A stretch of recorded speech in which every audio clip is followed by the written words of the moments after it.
The typical family would save more than $300 on state taxes. Teachers and other state workers would also get pay raises. Yeah, Republicans in the State House just released new details of what they're trying to get into the state budget.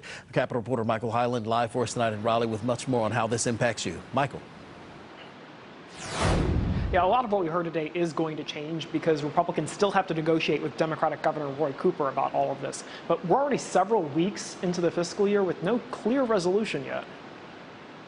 Like for you to keep working on that Venn diagram. Higher pay for teachers, tax cuts for families and businesses. They're some of the key things Republicans in the House of Representatives want in the state budget. It does take care of North Carolina. Despite the challenges of the pandemic, state leaders recently found out North Carolina is projected to take in about $6.5 billion more than expected in the next 2 years. Over 2 years, over $3 billion in tax relief.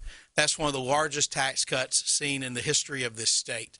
And it's tax cuts that are going to help working North Carolina families. Through cutting the personal income tax rate and raising the standard deduction, the median family would save about $330 on their tax bill. The House is also proposing one-time bonuses and 5% raises for most state workers over the next 2 years. For teachers, it'll be 5.5%. That's more than the 3% Republicans in the Senate called for, but less than the 10% Governor Roy Cooper wants. The disagreement over teacher pay was one of the key reasons Democrats and Republicans never agreed on a budget 2 years ago. We want to make sure teachers get their fair share. Democratic State Representative Wesley Harris says with there still being a long way to go before all of this is resolved, he's concerned about other policy changes being tucked in. And we just want to make sure that we're not connecting that to, again, corporate tax giveaways and a partisan policy wish list that includes making things harder to vote, taking powers away from our governor. Republicans are not including Medicaid expansion in the budget. While that was a key reason Cooper vetoed the budget 2 years ago, it's not clear if it would prevent him from signing off on a budget this time.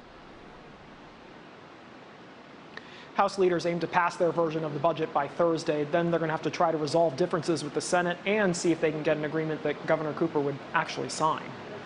Live in Raleigh, Michael Hyland, CBS 17 News.